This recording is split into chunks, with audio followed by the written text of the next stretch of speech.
Welcome to the deep dive. Today, we're embarking on a really compelling exploration. It's into one of humanity's, oldest quests, finding wisdom, cultivating peace, and discovering purpose in the everyday. And this deep dive, it's especially for you, the listener, as you navigate life's complexities, maybe looking to live a bit more fully. We've pulled together a really rich mix of sources for this one. We'll be looking at insights from a book summary on God's Wisdom for Navigating Life by Timothy Keller, articles exploring how faith impacts daily life, and how to cultivate inner peace through spirituality. We've also got a deep theological take on human flourishing from Oxford Academic. Right, that one's quite academic but fascinating. Exactly. And even a Reddit discussion, which I found really interesting, on reconciling self-improvement with spiritual practice, plus insights from an academic paper on spirituality and counseling. So quite a range. Our mission today really is to unpack these different perspectives, pull out the most important nuggets of knowledge, you could say, Yeah. and help you understand what it truly means to live, a well-informed and spiritually aligned life. Okay, let's unpack this. Let's maybe start by setting the stage with the book of Proverbs. Timothy Keller presents it not as some dusty old text, but as a source of timeless wisdom for contemporary challenges. What's his sort of core argument there? Why does he think it's still so relevant? Well, what's fascinating here is that Keller sees Proverbs as much more than just, abstract ideas. He calls them actionable insights for your daily choices. Actionable. Yeah, he argues they establish a solid foundation for wise living, providing a kind of framework for decision-making. Think about Proverbs 3.5-6. It says, "Trust in the Lord with all your heart, and lean not on your own understanding. In all your ways submit to him, and he will make your paths straight." So it's not just about belief, it's about practical trust in, divine guidance, fostering moral integrity, and developing discernment for navigating modern life. It's sort of about letting go of that need to control everything, maybe, trusting a larger plan. That idea of an actionable framework, I like that.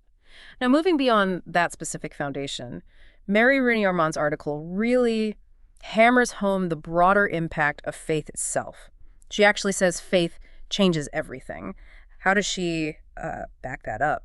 Armand really emphasizes that faith isn't just like an intellectual thing. It's a dynamic force impacting your whole being, your thoughts, your decisions, your relationships, everything. Right.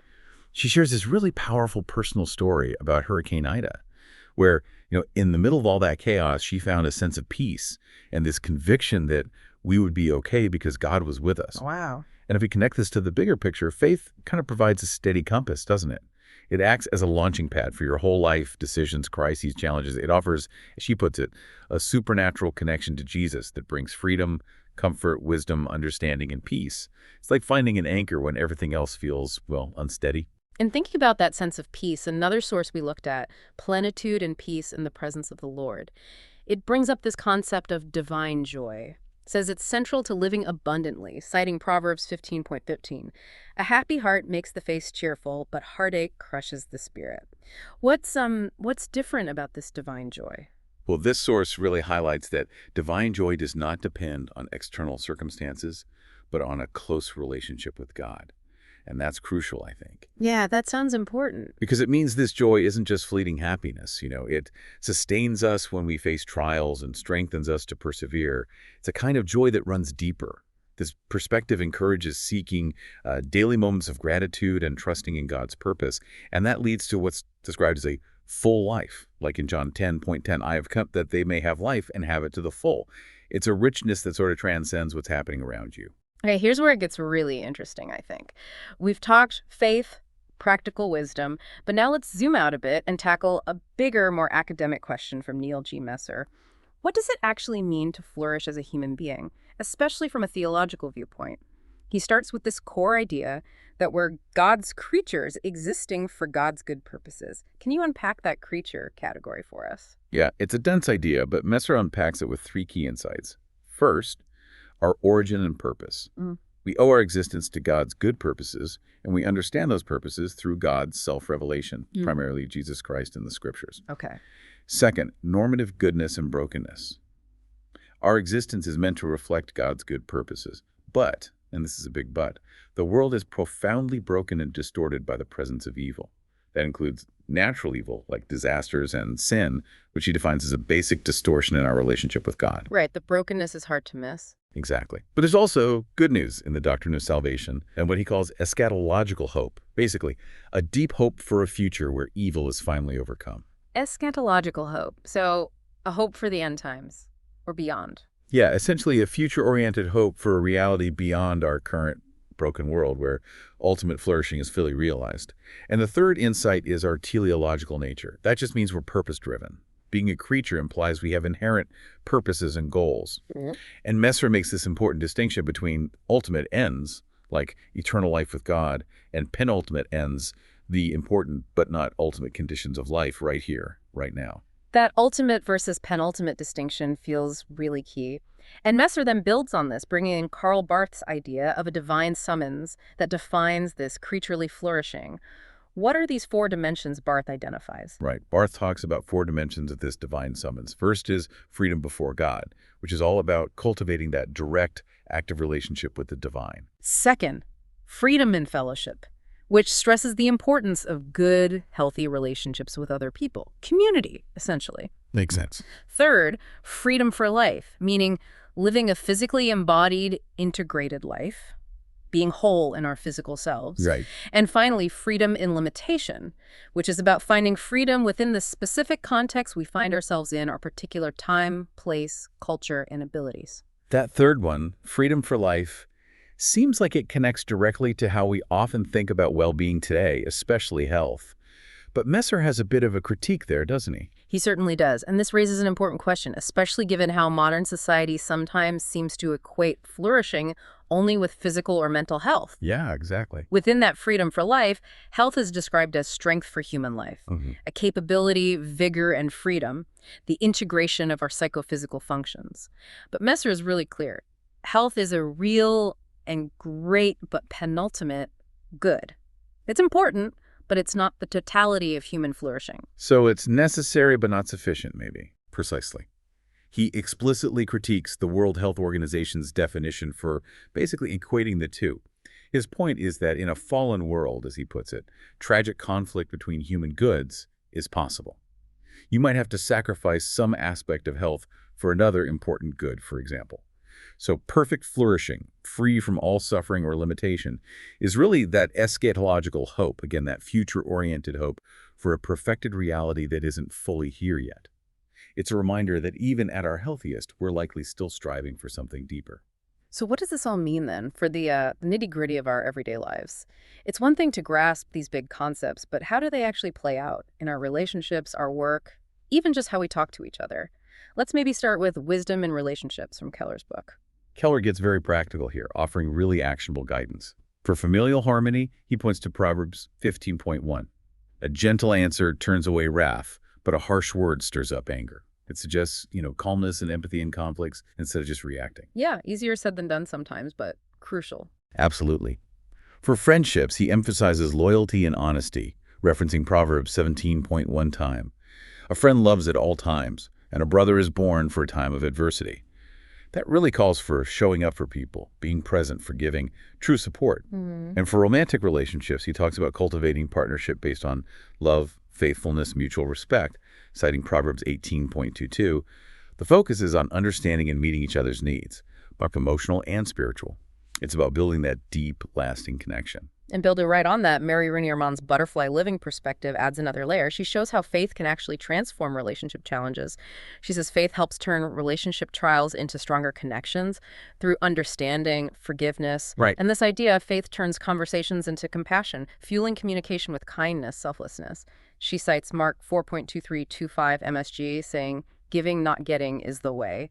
What does that actually look like, that transformation in conversation? It's a pretty profound shift, I think. Yeah. Instead of going into conversations focused on, what I want or how I feel or being defensive. Yeah, the default mode sometimes. Right. Faith encourages this mindset of generosity and humility.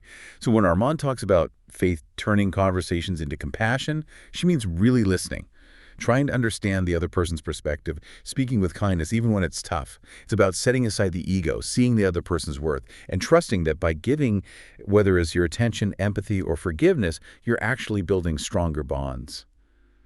And probably finding more peace yourself, too. It feels quite radical in our often argumentative world. That is a powerful shift. Okay, moving from relationships. How does this wisdom apply to our work lives and our Now, finances? Keller offers a really almost revolutionary view of work, I'd say. He doesn't see it just as a means to an end, paying the bills. He sees it as a divine calling. A calling. Yeah, an opportunity to express God's creativity, stewardship, and redemption. Proverbs 16.3 captures it. Commit your work to the Lord, and your plans will be established. Yeah. It kind of elevates our daily tasks, doesn't it? It does, yeah. And in the workplace itself, ethics become paramount. Honesty, diligence, integrity. Proverbs 11.1 is a great guide. The Lord detests dishonest scales, but accurate weights find favor with him. Basically, integrity isn't optional, it's foundational. Right. And financially, wisdom means good stewardship. Using resources not just for personal gain, but also to bless others and support God's kingdom. It's a whole life approach to our economic activity. And then there's wisdom in speech and conduct. The sources really stress the power of words. Proverbs 18.21 says, the tongue has the power of life and death. I mean, that's pretty stark. It absolutely is. It really highlights how critical mindfulness and intentionality are in what we say. Proverbs 13.3 warns, those who guard their lips preserve their lives, but those who speak rashly will come to ruin. So think before you speak, basically. Right. Essentially, yes. And it loops back to Proverbs 15.1, again, that gentle answer, diffuse intention. Wise conduct, then, is about aligning actions with the teachings of Proverbs, embodying justice, righteousness, and integrity. Proverbs 11.3 puts it bluntly. The integrity of the upright guides them, but the unfaithful are destroyed by their duplicity. And this also extends to actions like generosity. Proverbs 19.1 reminds us, whoever is kind to the poor lends to the Lord, and he will reward them. It's really about living out your faith authentically, not just saying the right things, but doing them too. Okay, let's shift focus now towards that inner journey, the path to inner peace. Yeah. Jean Nangel's article talks about this. She defines inner peace through spirituality as creating harmony between your soul and the life you're living.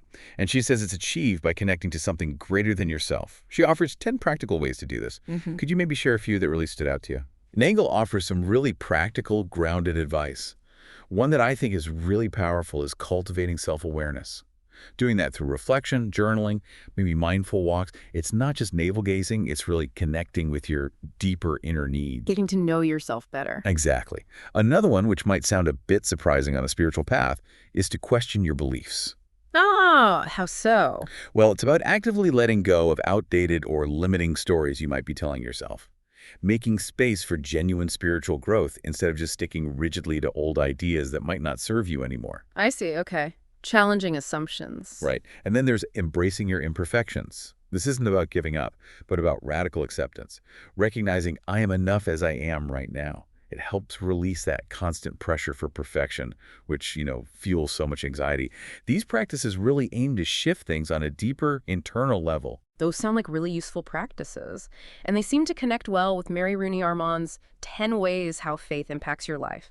She gives these very concrete examples of how faith can turn struggles into strengths, like faith turns worry into prayer. She quotes Rick Warren, worry won't change anything, but prayer can change everything. Or faith turns fear into courage, where she talks about her own fear of flying. What's the actual mechanism there? How does faith do that? I think the common thread in Armand's examples is this fundamental shift in focus and where you place your trust, your agency.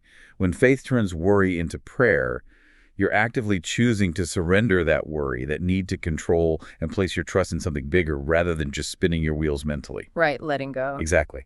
When faith turns fear into courage, it's usually not about the fear vanishing instantly. It's more about finding a deeper strength or resolve, because you have this conviction you're not alone, that there's guidance available. She also talks about how faith turns anger into release, giving you a path to let go of resentment, find calm, like Proverbs 29.1 advises about. And maybe the biggest one is faith turns self-focus into Christ focus, which she calls a liberating adventure. It's moving from that ego-driven viewpoint to one centered on something greater. And paradoxically, that frees you from the constant burden of self-evaluation, comparison, seeking external validation. That makes a lot of sense. And building on that idea of navigating difficulties, Keller also offers insights on overcoming life's challenges with godly wisdom. What are some of his key points for getting through tough times? Keller really emphasizes several crucial things. First, the importance of seeking community and wise counsel. He cites Proverbs 11.14, where there is no guidance, people fall, but in the abundance of counselors, there is safety. basically don't try to go it alone. Yeah, connection is vital. Absolutely. Second, he stresses resilience. He points to Proverbs 24.16, though the righteous fall 7 times, they rise again. And this resilience, he argues, isn't just willpower. It's rooted in faith and dependence on God. That provides the inner strength to get back up. Third, maintaining a perspective of hope is critical.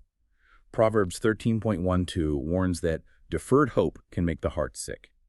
This hope, Keller suggests, is nurtured through things like prayer and scripture. And finally, he underscores the significance of humility and teachability. Proverbs 3.7 advises us not to be wise in their own eyes. It means staying open to learning, to guidance, even, maybe especially, when things are hard. Okay, let's tackle something maybe a bit more complex now. There's this fascinating tension explored in a Reddit discussion, reconciling self-improvement methods with spiritual practice. And this is something I think you, our listeners, might grapple with too. How do you balance that drive for productivity, for having a focused identity, which a lot of modern self-help pushes, with the spiritual goal of, say, transcending the ego, where identity might even be seen as, well, an illusion? What kind of views came up in that discussion? Yeah, that Reddit thread really showed a whole spectrum of thinking on this very modern problem. Some people argued, yes, it is possible to harmonize them, maybe by seeing the self not as something to destroy, but as a channel for impersonal spiritual energies. Or maybe through approaches like Jungian psychology's inner work. Interesting. Others suggested it's less about what you do and more about your motivation. Are you striving from a place of lack, trying to get somewhere? Or are you finding fulfillment in each and every step of the present process, rather than trapping fulfillment in the goal? So it's about the why behind the what. Exactly. That seemed to be a key theme for many. But then, conversely, some were quite clear. No, you can't reconcile them. They argued that methods like the law of attraction, for instance, just reinforce an illusory identity that actually blocks spiritual progress. A direct conflict, then. For some, yes. Then there was another angle. The fundamental self maybe can't be improved, it just is, but skills can. So the question becomes, is your desire to improve skills coming from an impersonal place, maybe to serve better, or is it just to boost your ego? Intention again. Right. And a lot of people landed on a very practical approach. Focus on the process, be not attached to the results, and just handle whatever comes up in the moment. More fluid, less rigid goal setting, perhaps.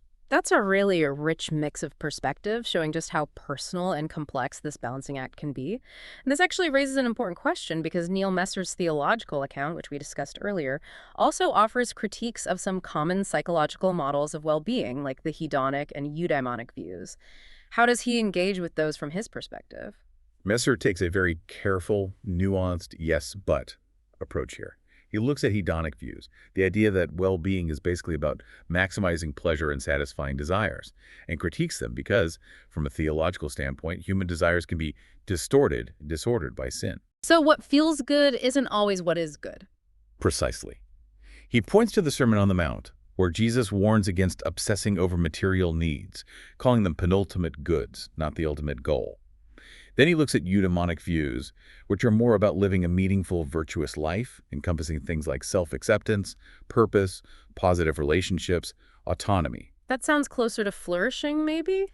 It does show more affinity with theological ideas of flourishing, but Messer still adds important caveats. Like what? What are the caveats? Well, take self-acceptance. From a theological view, for forgiven sinners, it's complex. It means being clear-sighted about our flaws, failures, and sins, while also being able to rejoice in the love and acceptance of God. It's not just unqualified self-love. It involves humility, too. Okay. Or autonomy, self-rule. That's potentially problematic because, theologically, as Paul says, you are not your own. Humans are seen as owned by God. Complete self-rule isn't the goal. However, resisting negative social pressures or conforming forces can actually align with Christian maturity. So it's complicated. Very. Messer's really crucial point is that these different models of well-being, hedonic, eudaimonic, theological, ultimately stem from basic assumptions about the human good that you can't really test empirically. You can't run a lab experiment to prove which one is right. This, he argues, should lead us to epistemic humility, recognizing the limits of what we can know and measure when we try to define and assess true flourishing. So given all these complex layers, theology, self-improvement debates, psychological models, how do professionals like counselors navigate this when trying to help people? What does that academic paper, Spirituality and Counseling, suggest? Well, that paper really highlights a growing awareness and acceptance of spirituality within the counseling field. They talk about moving towards a biopsychosociotechno-spiritual view of the human person. That's a mouthful. It is. Yeah. But it basically means looking at the whole person. Biology, psychology, social context, technology's impact, and their spiritual dimension. They're all seen as interconnected. Right, a holistic view. Exactly. The paper even mentions Abraham Maslow, famous for his hierarchy of needs, later shifting from self-actualization to self-transcendence as the highest level of development. This involves moving beyond purely personal needs to connect with something larger, leading to those peak experiences of joy, peace, profound awareness. It also briefly touches on Carl Jung's ideas about how the divine might work within individuals, often unconsciously. That's fascinating, especially considering, some historical baggage. Psychology hasn't always been friendly to spirituality. Freud calling religion an illusion, critiques about harmful Christian conditioning. But the paper stresses there's now a much stronger positive view. Yes, absolutely. The dominant view now recognizes that spiritual values can be a powerful source of meaning and purpose. They can help clients develop coping skills, make difficult decisions, find social support through faith communities, and achieve a greater sense of personal coherence or wholeness. But crucially, the paper outlines clear ethical guidelines for counselors. They must never impose their own beliefs. They need to be respectful of the client's spirituality or lack thereof, assess it openly if relevant, seek consultation if conflicts arise, and refer clients if they don't feel competent to address the spiritual dimension. The aim is to facilitate meaning-making interventions and recognize potentially sacred or transcendent moments within therapy itself. And importantly, these spiritual dimensions can often be woven into almost any existing psychotherapeutic approach. Well, that brings us towards the end of our deep dive today into this huge quest for wisdom, peace, and purpose. We really covered a lot of ground, uncovering this rich tapestry of insights from ancient proverbs, modern spiritual practices, deep theology, even counseling techniques. We've seen how these different sources offer potential pathways for you to navigate relationships, work, personal struggles, all while striving for that inner peace and a real sense of purpose. Yeah, we've explored so many angles on how different perspectives define and pursue human flourishing, from seeing it rooted in divine purpose to focusing on personal development and well-being. And all this, I think, leaves us with a really important question for you, the listener, to maybe chew on. In your own life, how do you actively figure out which goals, which pursuits truly contribute to your own deep, authentic flourishing? Especially when you feel those inherent tensions we talked about, maybe between self-improvement and surrendering to something greater. How do you discern your path forward?